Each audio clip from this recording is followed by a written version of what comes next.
Assalamualaikum warahmatullahi wabarakatuh. Dan salam sejahtera untuk kita semua. Saya Citra Maulidia Saharani, calon mahasiswa baru Universitas Trunojoyo Madura. Izinkan saya membawakan orasi bertema kebebasan bersuara atau ditangkap karena kata refleksi mahasiswa di tengah demokrasi yang terkekang. Saudara-saudari yang saya banggakan, hari ini kita berkumpul bukan hanya sebagai mahasiswa, tetapi sebagai generasi yang menyaksikan ironi tragis dalam negeri yang mengaku demokratis. Kita hidup di era di mana kata-kata lebih ditakuti daripada peluru, di mana pikiran kritis dianggap lebih berbahaya daripada korupsi yang merajalela. Pertanyaan dasar menghantui kita. Apakah ini masih Indonesia yang dijanjikan para pendiri bangsa? Indonesia yang Bung Karno sebut sebagai negara yang berdaulat di laut, udara, dan darat. Atau kita telah terjebak dalam tirani baru yang lebih halus namun lebih kejam dan mencekik. Sejak zaman pergerakan, mahasiswa selalu menjadi garda terdepan perubahan. Tahun 1928, Sumpah Pemuda lahir dari tangan-tangan muda yang berani bermimpi. 1945,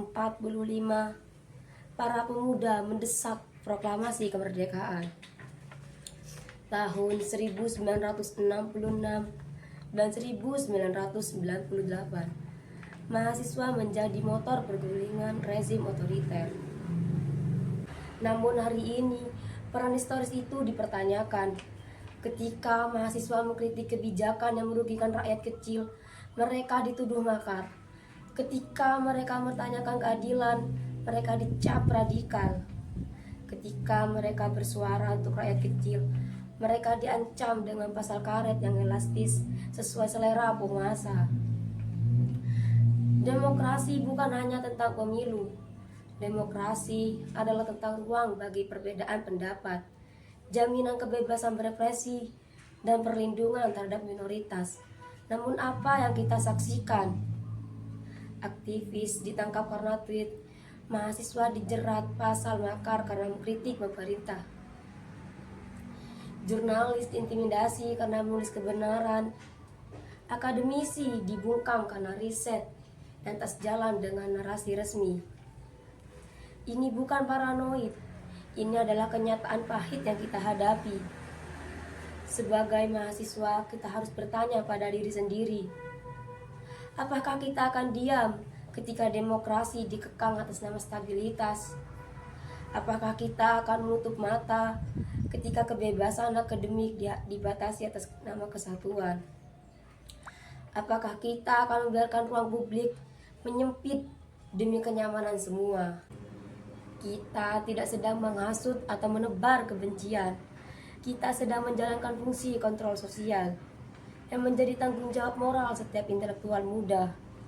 Ketika pemerintah salah, siapa yang akan mengingatkan jika bukan mahasiswa?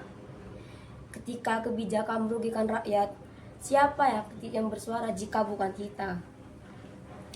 Di hadapan kita ada dua pilihan, menjadi generasi yang pengecut atau menjadi generasi yang berani, menjadi saksi bisu atau menjadi pelaku sejarah, memilih kenyamanan atau memilih kebenaran. Pilihan ini tidak mudah. Bersuara berarti menghadapi resiko, mengkritik berarti siap dikriminalisasi, memperjuangkan keadilan berarti berhadapan dengan sistem yang korup dan brutal. Namun, jika bukan kita, siapa lagi? Dan jika bukan sekarang, kapan lagi? Saudara-saudari mahasiswa, mari kita buktikan bahwa spirit 1928, 1945, 1966, dan 1998 masih mengalir dalam darah kita. Mari kita tunjukkan bahwa mahasiswa Indonesia tidak akan pernah takluk pada irani dalam bentuk apapun. Kita tidak meminta revolusi berdarah, kita meminta revolusi pikiran, revolusi kesadaran, revolusi keberanian untuk berkata tidak pada ketidakadilan. Kita tidak minta chaos, kita meminta ketertiban yang dibangun di atas fondasi keadilan, bukan ketakutan. Kita tidak meminta anarkisme, kita meminta demokrasi yang sejati, di mana setiap warga berhak menyuarakan pendapatnya tanpa takut ditangkap. Janji untuk masa depan. Marilah kita berjanji hari ini, selama masih ada nafas dalam dada, selama masih ada darah yang mengalir, kita tidak akan pernah diam ketika kebenaran ditindas. Kita akan terus bersuara, meski suara itu dianggap subversif. Kita akan terus mengkritik, meski kritik itu dianggap makar. Karena mahasiswa yang tidak berani adalah mahasiswa yang telah mati sebelum waktunya. Karena bangsa yang takut pada kritik adalah bangsa yang sedang menuju kehancuran. Karena demokrasi tanpa kebebasan bersuara hanyalah topeng untuk menutupi wajah. Semoga Allah SWT senantiasa melindungi perjuangan kita yang mulia ini. Semoga para pendiri bangsa merestui langkah-langkah kita. Dan semoga generasi mendatang tidak meludahi kuburan kita karena sikap pengecut di masa ini. Merdeka! Assalamualaikum warahmatullahi wabarakatuh.